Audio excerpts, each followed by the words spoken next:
Concentration आज्ञा चक्र पर।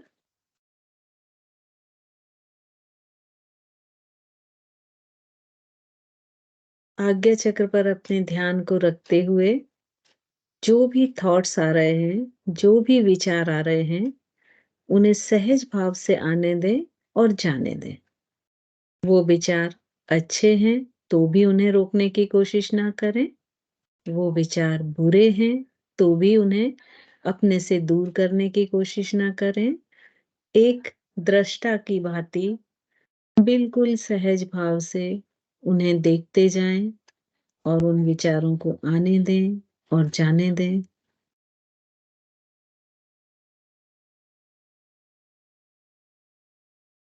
जब इस प्रोसेस को आप करेंगे तो पहले धीरे-धीरे विचारों का प्रवाह बढ़ेगा और फिर धीरे-धीरे उनके आने की गति कम होती जाएगी।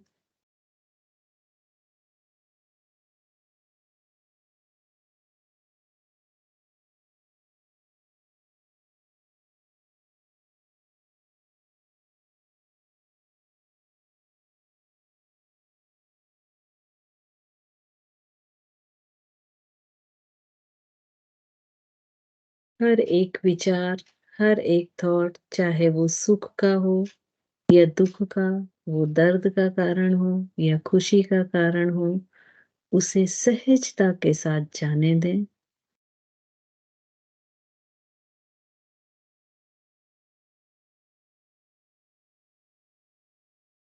जैसे-जैसे विचारों के आने की गति धीमी होती जाए, कम होती जाए, वैसे-वैसे कोशिश करें कि विचार शून्यता की स्थिति को प्राप्त करने की। कुछ ऐसे क्षण को महसूस करें जब कोई विचार नहीं, एक निर्विचार विचारहीनता की स्थिति,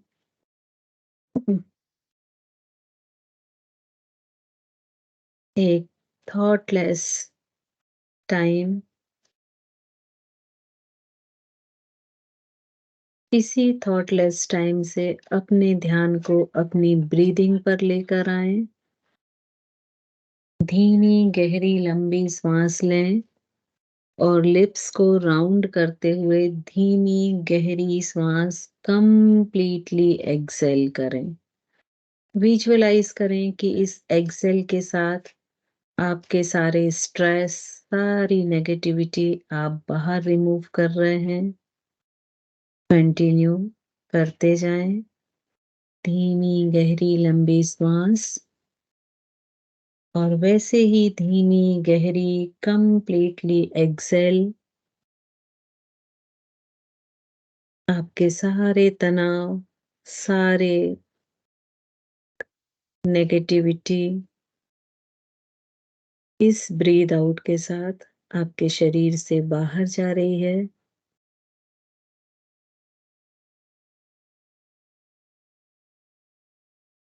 5 ब्रीद आउट करने की कोशिश करें। 5 टाइम्स इस प्रोसेस को करते जाएं। Deep inhale, completely exhale.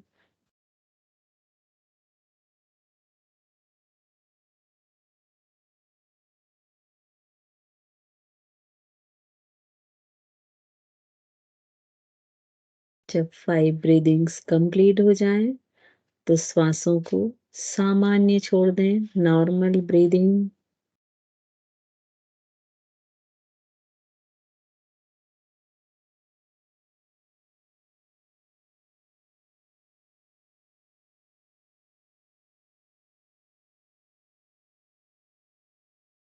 Visualise करें कि आपके सिर से लेके गर्दन तक का हिस्सा पूरा शिथिल हो गया है, तनावों से रहित हो गया है, बेहद आरामदायक स्थिति में है।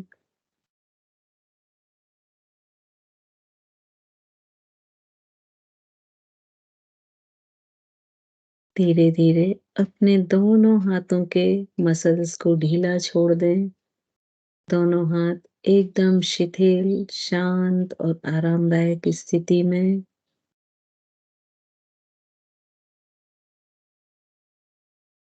दोनों शोल्डर रिलैक्स्ड। जैसे-जैसे आप रिलैक्स हो रहे हैं, आपके फेस पे स्माइल का भाव, प्रसन्नता का भाव कंप्लीट चेस्ट एरिया को रिलैक्स्ड करें और नीचे आते हुए एब्डोमेन मसल्स को रिलैक्स्ड कर लें।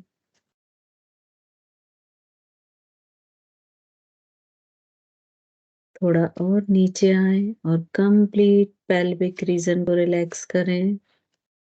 सारे फ्लोर मसल्स, जेनिटल ऑर्गन्स सभी को रिलैक्स छोड़ दें, शिथिल करें।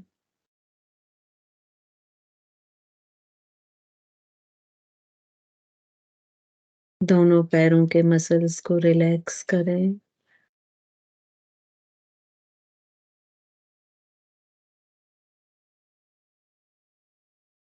अपने पूरे शरीर को आंखें बंद किए हुए ही अंतः दृष्टि से सिर से पैर तक देखें और महसूस करें कि शरीर की हर एक मसल्स रिलैक्स्ड हो गई है, शिथिल हो गई है।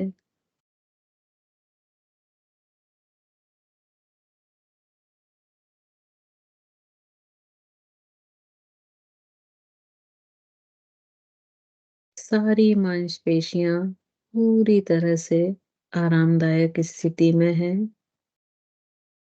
बॉडी के सारे सिस्टम रिलैक्स्ड हैं। मन शांत, विचारों का प्रवाह कम से कम।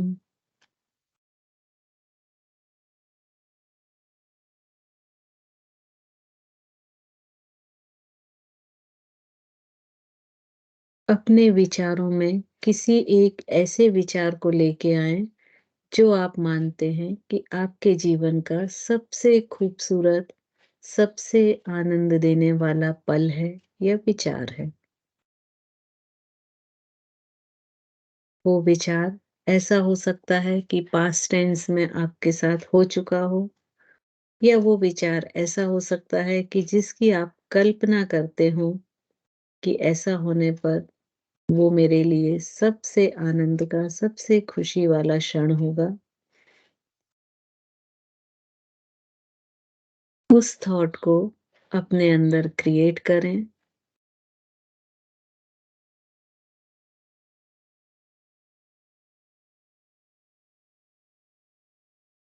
धीरे-धीरे अपने आप को आज्ञा चक्र पर फोकस करें और जो थॉट आपने क्रिएट किया है, उसके कंप्लीट सीन को क्रिएट करें। जो भी विचार आपने महसूस किया है कि जो आपको खुशी देगा, अगर वो हो चुका है, तो उस समय क्या सीन था? किस कारण से आपको बहुत खुशी महसूस हुई थी? वो कौन-से लोग थे जो इसका कारण थे? ये घटना किस जगह हुई थी? सारी चीज़ों को रिकॉल करके उस सीन को फिर से क्रिएट करें और यदि आप फ्यूचर का सोच रहे हैं, तो विजुअलाइज़ करें कि वो सीन कैसा होगा और कैसे आपको वो खुशी के सबसे महत्वपूर्ण आपके जीवन के पल मिलेंगे। बार-बार उस सीन को रिक्रिएट करें, उसे बार-बार रिप्ले करें और जब हर बार रिप्ले करें, तो कोशिश करें कि वो पहले से ज़्यादा स्पष्ट दिखे, उसके कलर्स आपको क्लियर दिखें, उसमें जो साउंड्स हैं आपके या आप किसी से बात कर रहे हैं या कोई अन्य 2 आपस में बात कर रहे हैं या किसी तरह का शोरगुल या म्यूज़िक, जो भी उस सीन के अकॉर्डिंग साउंड्स हैं, वो आप क्लियरली सुन पाएँ, समझ पाएँ।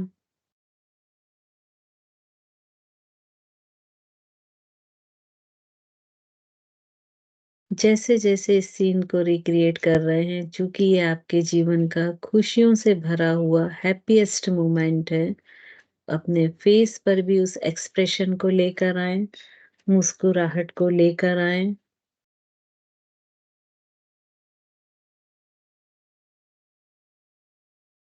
अपने अंदर बिल्कुल वैसे भाव प्रकट करें जैसे अभी प्रेज़ेंट में वो आपके साथ हो रहा है। उसके एक-एक सेकंड को, हर एक मोमेंट को ध्यान से देखें और अपने अंदर एन्जॉय, हैप्पीनेस, खुशी को भरते जाएँ।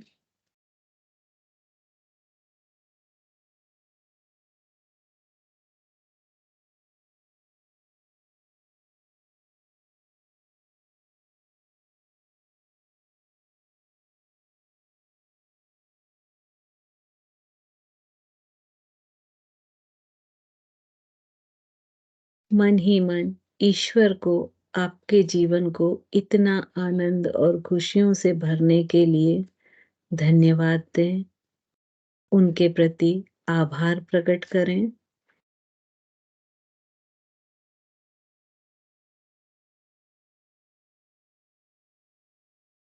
अपने पूरे मन से, हृदय से ईश्वर को धन्यवाद दें। हर एक उस व्यक्ति को थैंक्स बोलें जो उस सीन में है और जो उस खुशी का कारण है। एक या एक से अधिक जितने भी व्यक्ति हैं, सभी को पर्सनली जाके धन्यवाद दें व्यक्तिगत रूप से।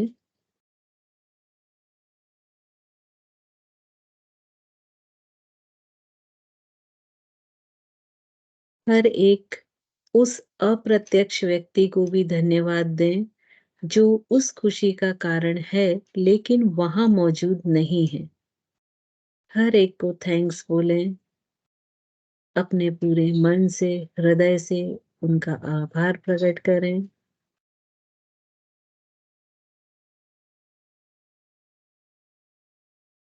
हर एक उस वस्तु को थैंक्स बोलें, जो इस हैप्पीएस्ट मोमेंट को में सहयोगी है। वो चाहे प्रत्यक्ष हो या अप्रत्यक्ष हो।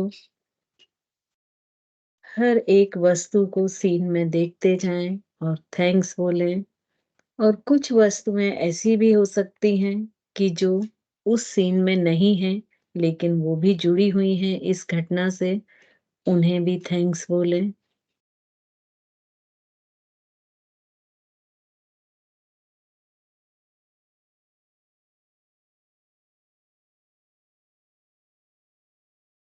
उस घटना स्थल की एनर्जी लेवल को देखें, वो हैप्पीएस्ट मोमेंट है तो वो पॉज़िटिविटी से भरा हुआ है। उस पूरी पॉज़िटिविटी को फ़ील करें और उस एनर्जी को आप तक पहुँच पाने के लिए थैंक्स बोलें।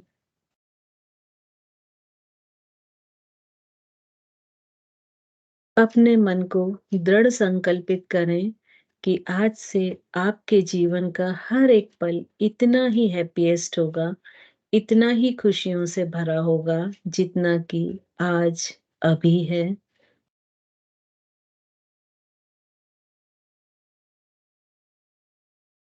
अब इसके साथ ही एक दूसरा संकल्प लें कि ये जो खुशी ईश्वर आपको दे रहा है, ये आप दूसरों में बाँटेंगी और कोशिश करेंगी कि आपसे जुड़ा हुआ हर एक व्यक्ति भी इतना ही खुश, इतना ही आनंद से भरा हुआ हो, जितना कि आप अभी हैं।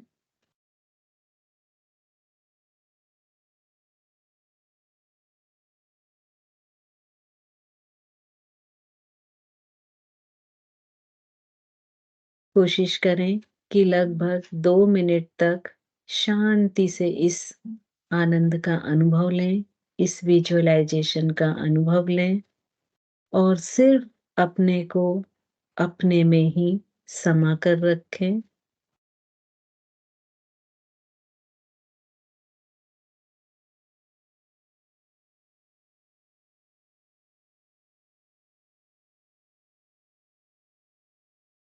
अपने इस आनंद के सागर में वेव्स को उठने दें और इन वेव्स को बाहर जाने दें, जिससे दूसरे भी इसमें भीग सकें, उसका अनुभव कर सकें।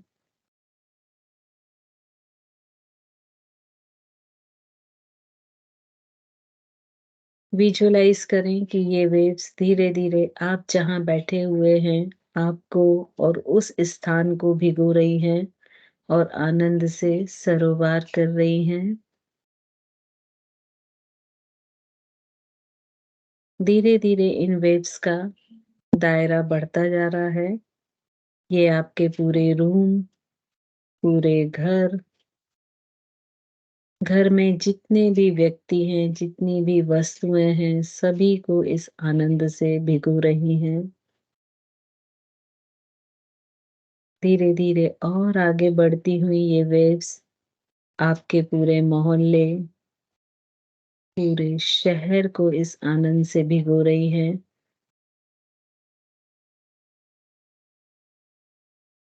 आपके इस आनंद में आपका पूरा प्रदेश, आपका देश, सभी पूरी तरह से भीग रहे हैं, झूम रहे हैं।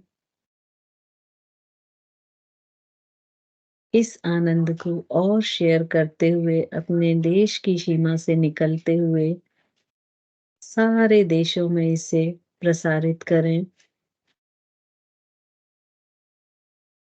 हर एक देश, पूरा विश्व इस आनंद से झूम रहा है।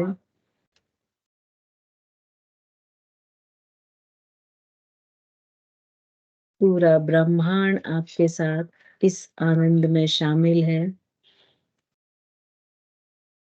इस आनंद को महसूस कर रहा है।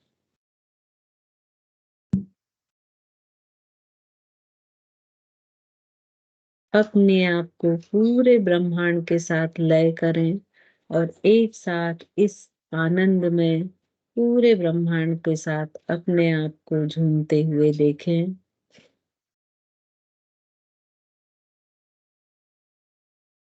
कोशिश करें 1 से 2 मिनट तक इस विजुअलाइजेशन को आप कंटिन्यू कर पाएँ। हर तरफ सिर्फ आनंद की लहरें।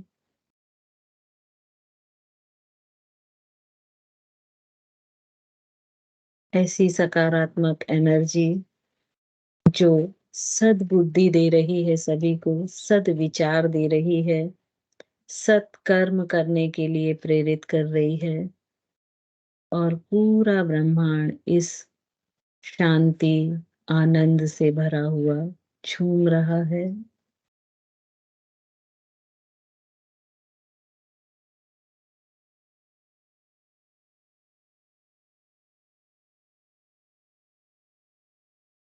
धीरे-धीरे अपने आप को वापस अपने आज्ञा चक्र पर लेकर आएँ।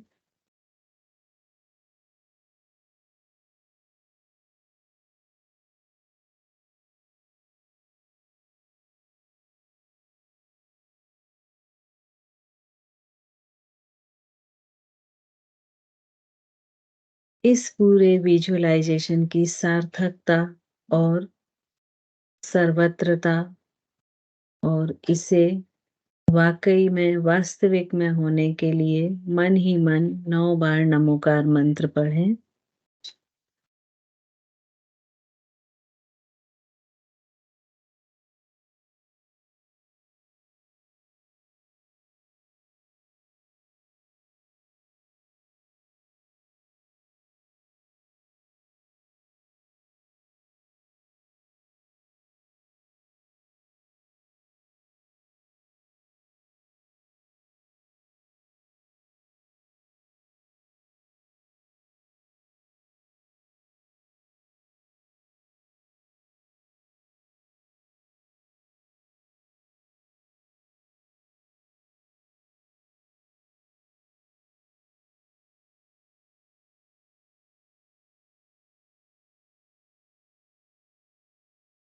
जब नमोकार मंत्र कंप्लीट हो जाए, तो ईश्वर से अपने पूरे मन से, पूरे हृदय से प्रार्थना करें कि पूरा ब्रह्मांड उतना ही शांति हो और आनंद से भरा रहे, जितना कि आपने अभी महसूस किया है।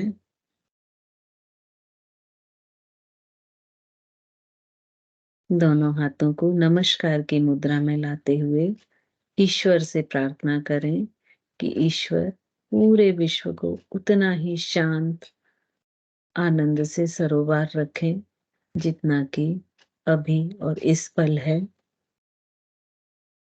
सर्वत्र शांति की प्रभावना हो, सत्कर्म, सद्विचार और सद्बुद्धि की प्रभावना हो।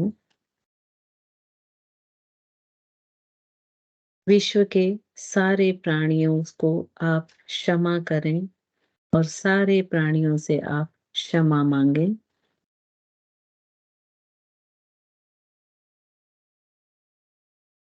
ईश्वर से प्रार्थना करें कि आप इसी तरह सदैव मेरे साथ रहें और हर दिन को इतना ही अच्छा और आनंदमय बनाएं सभी का। दोनों पाम्स को रब करें।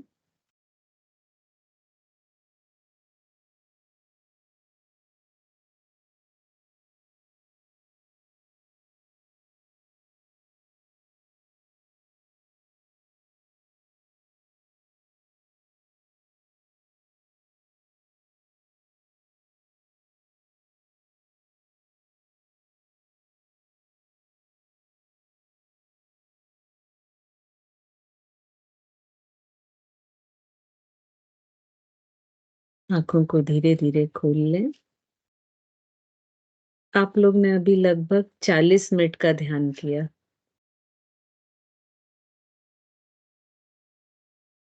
कैसा लगा 40 मिनट तक आंखें बंद करके बैठने में? मैम पता ही नहीं चला। पता नहीं चला। तो गाइडेड मेडिटेशन जो होते हैं वो इसीलिए बहुत अच्छे होते हैं क्योंकि आप नेक्स्ट इंस्ट्रक्शन क्या होगा तो आप अपने आप को जो भी निर्देशित कर रहा है उसके साउंड से जोड़ के रखते हैं तो आप भटक नहीं पाते। अदरवाइज जब हम केवल ऐसे ही ध्यान करते हैं तो कई बार हम ध्यान में तो बैठे होते हैं लेकिन भटक जाते हैं, विचार हमारे भटका देते हैं हमको। तो यहाँ पर ये एक प्लस पॉइंट होता है गाइडेड मेडिटेशन का। और जब हम डेली किसी के साथ करते हैं, अगर रिकॉर्डेड करते हैं तो क्या होता है कि कुछ दिनों में हमें मालूम हो जाता है कि इसके बाद ये इंस्ट्रक्शन आने वाला है, तो फिर हमारी बॉडी यूज्ड टू होती है और वो हम भटकाव वाली स्थिति में आ जाते हैं। लेकिन जब हम किसी के साथ करते हैं तो इंस्ट्रक्शन भले ही कुछ भी चेंज हो लेकिन होते हैं। सेम इंस्ट्रक्शन रिपीट कर पाना किसी के लिए भी पॉसिबल नहीं होता है। भले ही थीम वही हो लेकिन इंस्ट्रक्शंस चेंज हो जाएंगे तो आप उससे कनेक्ट करके रखें। तो इसीलिए बिगनर्स के लिए, हम लोगों के लिए गाइडेड मेडिटेशन एक बहुत अच्छा टाइप्स ऑफ मेडिटेशन माना जाता है अपने आप को फोकस रखने के लिए। तो आप लोग करें इसे। क्या हुआ दीप्ति जी, सर पे हाथ रख के बैठे हुए हैं?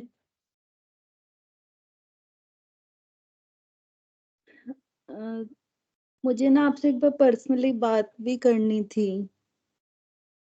आप शाम के समय क्योंकि फोन कर लीजिएगा कभी भी, लगभग 7 बजे के बाद, है ना? तो बात कर लीजिए। कि मुझे ना आचार्य श्री से रिलेटेड ही बात करनी है। एक बार मैं आपसे बात करना चाहती हूँ। आप 7 बजे के बाद कॉल कर लीजिएगा, मोस्टली उस ठीक है। समय के बाद मैं फ्री रहती हूँ, है ना? आज तो लगभग 10-12 मिनट रह गए हैं, तो अगर कुछ बात भी, हाँ श्वेता जी बोले। जय जिनेन्द्र मैम। जय मैम मैंने जिनेन्द्र। ध्यान में आपने जो भी विजुलाइज करने के लिए बोला था तो मैं सिर्फ एक ही मोमेंट मतलब विजुलाइज कर पाई कि जब मैं आचार्य श्री के सबसे पहले मैंने कुंडलपुर में दर्शन किए थे और उन्होंने मुझे आशीर्वाद दिया था। मतलब मैं ना उसके आगे कुछ विजुलाइज कर पाई ना, उसके बाद बस मैं एक मोमेंट पे ही रुक गई और मेरी आंखों से आंसू ही आते रहे। जब आपने कहा ब्रह्मांड, तो मेरे दिमाग में मतलब सिर्फ यही था कि बस उनका आशीर्वाद बह रहा है इस पूरे ब्रह्मांड में। और बिल्कुल। मैम मेरे दिमाग से वो चीज निकल ही नहीं पा रही। मतलब हर पल सिर्फ ऐसा लग रहा है बस आचार्य श्री ही दिख रहे हैं मुझे चारों तरफ। समझ नहीं आ रहा मुझे। एक्चुअली ये समसामयिक घटना है ना? और ईश्वर ने मनुष्य को एक बहुत अच्छी चीज दी है, भूलने की जो एक क्वालिटी है। क्योंकि आप सोचिए यदि हम में भूलने की क्वालिटी नहीं होती तो हमारा तो जीवन बड़ा मुश्किल हो जाता, हम्म। है ना? तो ये क्या होता है कि जब कोई भी ऐसा बोलते हैं ना कि ताजी घटना है, तो वो हमारे ऊपर ज़्यादा हावी होती है। फिर धीरे-धीरे उसके ऊपर और दूसरी लेयर्स आती जाती हैं और धीरे-धीरे ऐसा नहीं है कि वो मिट जाती है, लेकिन उसका प्रभाव कम हो जाता है। तो अभी चूँकि अभी का है इसलिए ये इफ़ेक्ट ज़्यादा है। लेकिन हमारे धर्म में ये बोला गया है कि कभी भी जो आत्मा चली जाती है, उसके लिए शोक नहीं करना चाहिए। इवन यहाँ तक बोला है कि उसके जो फ़ोटोज़ हैं, वो अपने घर में नहीं लगा के रखना चाहिए। ये जैन आगम ऐसा कहता है क्योंकि इससे उस आत्मा को आकुलता होती है। तो अगर मैं ये नहीं बोलती कि याद ना करें, लेकिन खुश होके याद करें। अगर आपका सिर्फ़ उनसे एक उनकी फ़िज़िकल देह तक से रिलेशन था, तो बेशक आपको रोने का हक है। लेकिन यदि आप उस एनर्जी से जुड़े हैं, तब तो ये दिमाग में आना ही नहीं चाहिए कि वो चली गई क्योंकि आप लोग सभी पढ़ चुके हैं कि एनर्जी को कभी भी डिस्ट्रॉय नहीं किया जा सकता। इसको महसूस आप तभी कर पाएँगे, जब आप उसकी प्रेज़ेंस मानें। है ना? यदि हम किसी चीज़ को माने ही नहीं, तो वो कैसे हमारे आस-पास रहेगी, कोई भी चीज़? क्योंकि आपकी श्रद्धा ही मूर्ति को भगवान बनाती है, राइट? सो इसीलिए मेरा सभी से ये सजेशन है कि आँसू बहाने की बजाय हमें खुश होना चाहिए कि वो एक स्टेप और आगे बढ़ गए हैं अपने आध्यात्मिक पथ पर और वो ऊर्जा हमेशा देखिए वैसे भी जब वो रहते थे तो हम कितनी बार वहाँ जाते थे? साल में 1 बार, 2 बार या पास हुए तो शायद ज़्यादा बार, है ना? लेकिन बाकी समय तो हम उस ऊर्जा को ही एक महसूस करते थे ना, उसी को ऐसा मानते थे कि वो है हम। तो हम ऐसा क्यों मान रहे हैं कि वो नहीं है? वो हैं, आज भी हैं और हमेशा रहेंगे। जब तक हम मानेंगे तब तक वो जीवित रहेंगे।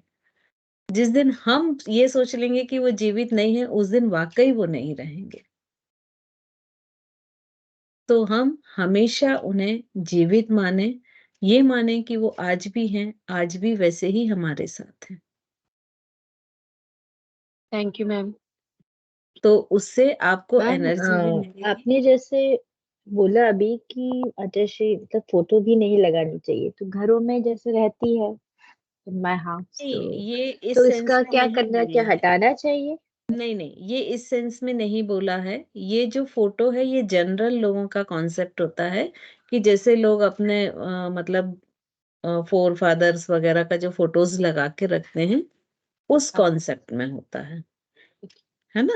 तो आचार्य श्री की जैसे आज मान लीजिए हमारे घर में जो फ़ोटो है, अगर हमारे किसी भी रिलेटिव की होती है और अगर उसकी डेथ हो जाती है, तो हम एक माला पहना देते हैं, है ना? वो एक सिंबल होता है। हाँ, बट आचार्य श्री के में हम नहीं पहनाएँगे, हाँ, बिकॉज़ वो मानव की सीमा से परे हैं, हम्म, है ना? वो जैसे अब भगवान की फ़ोटो हम रखते हैं कि नहीं घर में? वो भी तो नहीं है ओके, भगवान भी, वो उस अच्छा, कैटेगरी के हैं।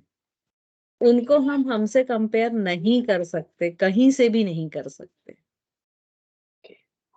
मतलब फोटोग्राफ्स अगर रहती हैं तो देन इट बिल्कुल, इज नॉट, क्योंकि ये बात अभी बीच में और भी मेरे को 1-2 दिन कल भी किसी ने बोला था वो कि तुम्हारे घर वो में तो बहुत जनरल सारी फैमिली फोटोग्राफ्स लगी हुई हैं। फैमिली जो मतलब अपनी होती है और उसके जो हम लगाते हैं, जनरल उसके हाँ, लिए बोली जाती है। बट देन जैसे घर में जो आपके मदर रहती हैं या जो भी रहता है, क्या उसकी लगानी नहीं चाहिए? बस हार अगर एक लगा हुआ है तो इज इट नॉट गुड? वैसे जैन धर्म ऐसा बोलता है कि नहीं लगानी चाहिए, बट ये अपने-अपने सबके ट्रस्ट हैं, है ना? तो इस पे बहुत कमेंट्स मैं नहीं करना चाहती हूँ, क्योंकि सबके इमोशंस जुड़े होते हैं और आप उसे किस तरह से देख रहे हैं। अगर एक फ़ोटो लगी है और मैं उसको देख के खुशियों वाले पल याद कर रही हूँ कि सपोज़ वो थे तो ऐसा था, इतना खुश होते थे, दैट्स ओके बहुत अच्छी चीज़ है क्योंकि आप पॉज़िटिव वे जा रहे हैं। और अगर वही फ़ोटो देख के मैं रोने लग जा रही हूँ, सो दैट आप खुद भी नेगेटिव जा रहे हैं और वो उस एनर्जी को भी नेगेटिव में घसीट रहे हैं। तो ये डिपेंड करता है आपकी एक्टिविटी पे, कि आप उसको किस फ़ॉर्म में ले रहे हैं। लेकिन मैं हाउस, जैसे मेरी mother in law is not there, तो but we have a big, मतलब बहुत अच्छा बड़ा फैमिली पिक्चर है हम लोगों का, उनके साथ मेरा है, मेरे फादर इन लॉ का है, that's all hanged up in the house. So like we feel, everybody comes and feels very good about it. Okay, and अच्छा लगता है, ऐसे लगता है जैसे है भी हमारे बीच में, बिल्कुल, you know. यदि पॉजिटिव वाइब्स के साथ जा रहे हैं तो नो हाँ. प्रॉब्लम, कोई दिक्कत नहीं है। ओके. मतलब नेगेटिव वाइब्स नहीं होने चाहिए, क्योंकि ऐसा कहा जाता है कि अगर आपके नेगेटिव वाइब्स होते हैं तो वो एनर्जी या वो सोल जहां भी रहती है वहां भी वो परेशान होती है, एक वो पेनफुल पोजीशन में होती है ना। तो इसलिए ऐसा कहा गया। सो आप लगाएं तो ये ध्यान रहे कि हाँ उसको पॉजिटिव वे में लें।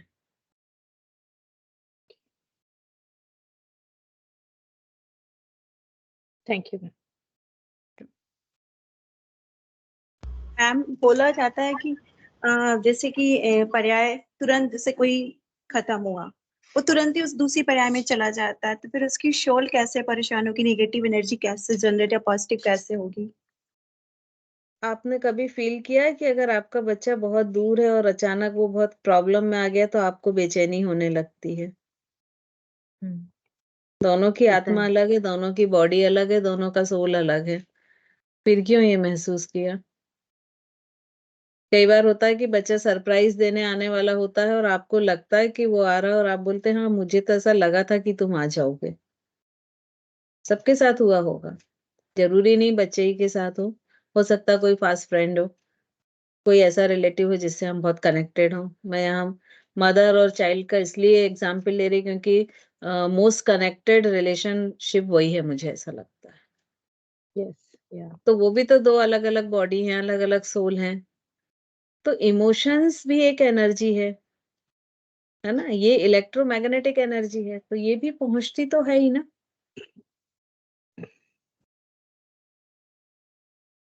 ठीक है कमलेश जी, चलिए। ओके और मैम. कोई और किसी का है क्या क्वेश्चन?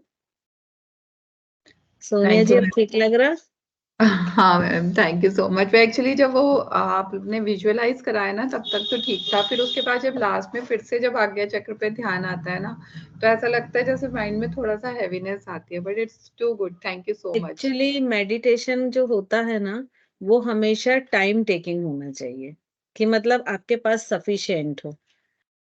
और वो जब चूंकि मैं तो पर्सनल 1-to-1 की क्लासेस ही लेती हूँ, तो वो फेस एक्सप्रेशन से समझ में आ जाता है कि अभी ये उसमें ही मतलब जुड़ी हुई हैं या उसमें ही अ, उस चीज से बाहर नहीं आई हैं, तो हम उतना टाइम रहने देते हैं। लेकिन जब कॉमन होती है तो सबका डिफरेंट होता है। क्या होता है ना, जब तक आप वो विजुअलाइजेशन कर रहे हैं और अपने आप को जोड़े हैं तो आपका फेस एकदम काम रहेगा, आपके बॉडी मूवमेंट नहीं करेंगे। लेकिन जब आप उससे डिस्कनेक्ट हो जाएंगे तो आपके थोड़े से बॉडी मूवमेंट होने लगेंगे, फेस एक्सप्रेशन चेंज होने लगेंगे, तो उससे कैलकुलेट हो जाता है कि हाँ अब ये उस स्थिति से बाहर आ गए हैं, तो हम उस मेडिटेशन को वहां पर मतलब एंड की ओर ले जाते हैं। आपके साथ प्रॉब्लम ये हुई कि आप उस स्थिति से बाहर नहीं आ पाए थे, आपको एटलीस्ट 5 to 10 मिनट की और जरूरत थी वहां पर, क्योंकि आपका पिक्चर स्क्रीन ऑन थी ना तो मुझे दिख रही थी। तो कई बार जब ऐसी पोजीशन में और हम बाहर आ जाते हैं तो ये जो एक सिर में हैवीनेस और ये सब होता है ना, ये फील होने लगता हाँ मैम, बिल्कुल ठीक कह रहे हैं आप, यही हुआ है मेरे साथ। है। बिल्कुल। तो थैंक यू इसीलिए मैम, मैं थैंक यू सो हमेशा मच। बोलती हूँ ना कि मेडिटेशन, योगा ये सब बहुत पर्सनल चीज है। लोग करते जरूर ग्रुप में हैं और एक साथ, बट ये ऐसे है नहीं, क्योंकि सभी की सभी चीजें डिफरेंट होती हैं। मैम वीक में मैम एक मैंने मेडिटेशन आप एक्चुअली करा ज्वाइन थोड़ा लेट किया था, तो इस मतलब this was the first meditation of the course, या आपने कुछ और भी पहले करवाया नहीं, हुआ है? ये एक्चुअली पहले हम लोग सिर्फ आचार्य श्री को थोड़ी सी श्रद्धांजलि अपनी तरफ से देके क्लास शुरू करना चाह रहे थे, बट अच्छा. वो ओके. एक 5 to 8 मिनट एक मेडिटेशन टाइप ऑफ ही मतलब नमोकार मंत्र किया था, तो फिर सभी का मन जो हो गया वो शांत रहने का हो गया, तो इसलिए फिर उसको मेडिटेशन वे में ही कंटिन्यू कर दिया। ओके. मैम मेरा एक क्वेश्चन है सेकंड ईयर अम, हाँ बोले प्राची जी। जैसे कि मतलब मैं अक्सर करती हूँ मंत्र मेडिटेशन, जब सोने से पहले हम लोग करते हैं तो मोस्ट ऑफ द टाइम तो वो बहुत ही ज्यादा सूदिंग होती है और करते करते कब नींद आ जाती है मालूम नहीं पड़ता है। लेकिन कभी कभी ना हम ऐसे अटक जाते हैं ना वो मंत्र पे कि ठीक है अब हमने बंद कर दिया, नींद नहीं आ रही है थोड़ी देर, कभी कभी होता है ना ऐसे, और फिर वो मंत्र ना ऑफ नहीं हो रहा है, वो स्विच ऑफ नहीं हो रहा है, तो मतलब तब बहुत प्रॉब्लम हो जाती है। उससे कैसे हम निकलना चाहिए? एक्चुअली ना दो तरह की चैंटिंग होती है। मंत्र जब भी हम करते तो चैंटिंग के थ्रू ही करते हैं, है ना। तो एक तो होती है आहत चैंटिंग, एक अनाहत चैंटिंग। तो जो आहत होती है तो वो क्या होता है, उसका स्विच आपके हाथ में होता है कि आपने बोला 9 टाइम करना है या मान लीजिए 108 बार करना, व्हाटएवर जो भी नंबर आप चाहें आप करेंगे, रुक जाएंगे। लेकिन कई बार क्या होता है कि जब बार बार बार बार वही चीज हो रही है तो वो अनाहत मोड में चला जाता है। और जब वो अनाहत मोड में जाता है तो उसका स्विच आपके पास नहीं होता है ना। फिर आप क्या, जैसे कई बार क्या होता है, आप देखिएगा अनकॉन्शियसली आप कुछ नहीं कर रहे लेकिन एक वो मन में मंत्र चैंट कर रहे हैं। तो वो चीज कभी भी बुरी नहीं होती है और उसको स्टॉप नहीं करना चाहिए। वो एक तरह से सूक्ष्म जाप हम जिसको कहते हैं या सूक्ष्म नाद कहते हैं, वो होता है। तो वो एक सर्वोत्कृष्ट नाद माना जाता है। तो वो यदि आपके अंदर चल रहा है तो उसको कंटिन्यू चलने देना चाहिए। वो अपना टाइम लेके खुद रुक जाएगा। वो फिर आपके कंट्रोल में नहीं है ना। और उसको लेके परेशान भी नहीं होना चाहिए कि अरे नहीं रुक रहा, ठीक है चलने दो, कोई दिक्कत नहीं, क्योंकि वो पॉजिटिव वे है ना। ओके। और ये जब हम मंत्र चैंट करते हैं तो ये एक तरह से संकीर्तन होता है। जैसे दो वर्ड यूज होते हैं, एक कीर्तन एक संकीर्तन, है ना। तो कीर्तन में क्या होता है कि हम डिफरेंट तरह के भजन या मंत्र या स्तोत्र पढ़ते जाते हैं। लेकिन जब संकीर्तन करते हैं तो संकीर्तन क्या होता है कि हम कोई एक मंत्र या कोई 4 लाइन ले लेते हैं और उन्हीं को रिपीट करते हैं बार बार। तो ऐसा बोलते हैं कि उसका प्रभाव कैसे होता है कि जैसे एक पत्थर पे रस्सी से बार बार पानी खींच रहे हैं, तो एक समय के बाद वो रस्सी उस पत्थर को भी निशान बना देती है, इफेक्ट करती है। तो वैसा ही संकीर्तन का इफेक्ट होता है। तो वही संकीर्तन जब बहुत अधिक हो जाता है तो वो अनाहत में कन्वर्ट हो जाता है या सूक्ष्म नाद में कह सकते हैं। और वो एक बहुत अच्छी चीज है। हम नाद करते ही वहां तक पहुंचने के लिए हैं। तो जब आप ओके। वहां पहुंच गए तो उसको फिर अपने आप को फिर छोड़ देना चाहिए ईश्वर के हवाले करके। ओके। ठीक है। मुझे लगा कुछ प्रॉब्लम तो नहीं है कि स्टॉप नहीं हो रहा। नहीं नहीं, वो बहुत अच्छी चीज है। ठीक है, थैंक यू मैम। चलिए सभी का हो गया मैम ना। हाँ मैम बोले। जैसे ना आपने बताया अभी संकीर्तन, तो मैं रात को जब भी मतलब वॉशरूम के लिए उठती हूँ या जितनी बार भी आँख खुलती है तो मुझे ऐसा लगता है जैसे नमोकार मंत्र बोल रही हूँ, मैं अंदर अंदर नमोकार मंत्र बोले जा रही हूँ। तो क्या ये भी वही संकीर्तन वाला इफेक्ट हो? हाँ मतलब ये सब आँख खुल के आप मैं आपसे बात कर रही हूँ तो मुझे ऐसा लग रहा है कि मेरे मन में ना नमोकार मंत्र का ही कुछ कुछ प्रभाव चल रहा है, अंदर ही अंदर कुछ ऐसा फील होता है कुछ। तो इसको क्या हाँ कहेंगे मैम? ये संकीर्तन ही है। मानसिक संकीर्तन भी इसको बोलते हैं, अनाहत संकीर्तन भी बोलते हैं, सूक्ष्मनाद भी बोलते हैं। नाम बहुत सारे हैं इसके, लेकिन ये वही चीज है। और अगर ये चलती है तो ये आपके लिए एक वरदान है, आप ऐसा मान के चलिए, है ना। आप मैम खुश मतलब होइए कि आप हाँ, अध्यात्म के लगता एक है और कि ऊपर सीढ़ी जैसे पर चढ़ गए हैं। जैसे आचार्य श्री की ने सबके आंखों में पानी आया, तो मुझे ये मतलब मेरे मन में भी हमेशा यही बात आई कि क्यों वो तो हमारे पास हमेशा है, हमारे हृदय में वास करते हैं, वो हमसे दूर का है, वो तो हमारे नहीं, और क्या नजदीक होता आ गए। है, देखिए क्या होता है, ये कई बार हम लोग सब समझते हैं, सब देखते हैं, लेकिन कई बार दूसरों का दुख देख के भी हम रोने लगते हैं। जैसे आपने देखा होगा कि कई बार एक फ्रेंड के सिस्टर की मैरिज में गए।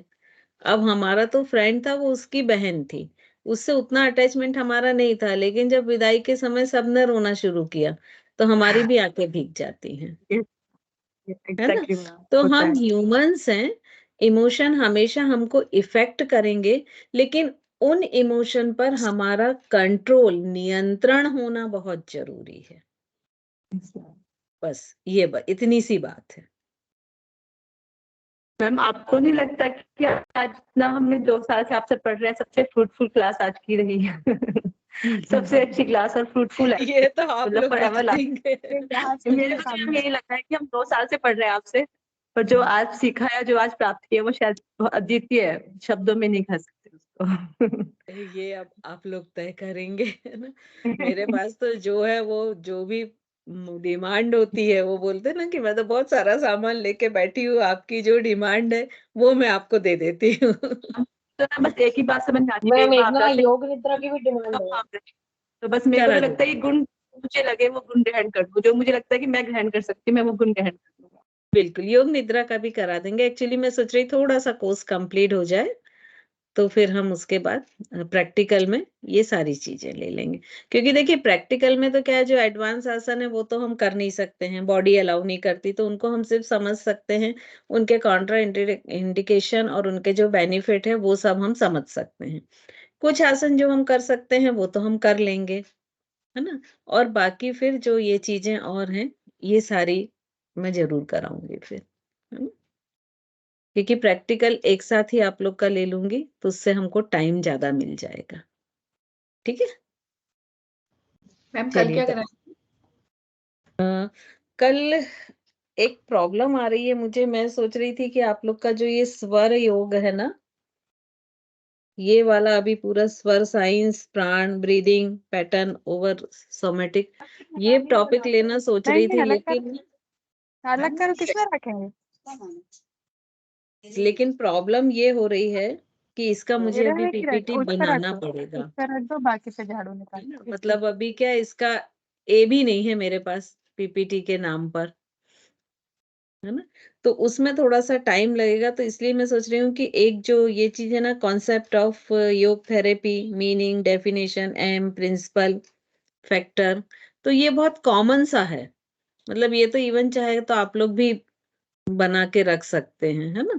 तो इस पे थोड़ा डिस्कशन कर लेंगे जनरल, और जैसे ही फिर मेरा ये पीपीटी हो जाएगा, तो क्योंकि बाकी सारी चीजें सेकेंड ईयर की लगभग हो चुकी हैं, अभी जो फर्स्ट यूनिट की है वही बची हैं, है ना, बाकी 4 यूनिट लगभग कंप्लीट हो चुकी हैं। तो इसमें भी जो लास्ट का है ना कि जो चक्रास पे जो पैटर्न है उन पर साइकोसोमेटिक और उनसे कौन सी ग्लैंड एसोसिएट हैं, कौन सा नर्व फ्लैक्स है, तो ये पॉइंट भी हम चक्र के साथ ही कवर कर चुके हैं।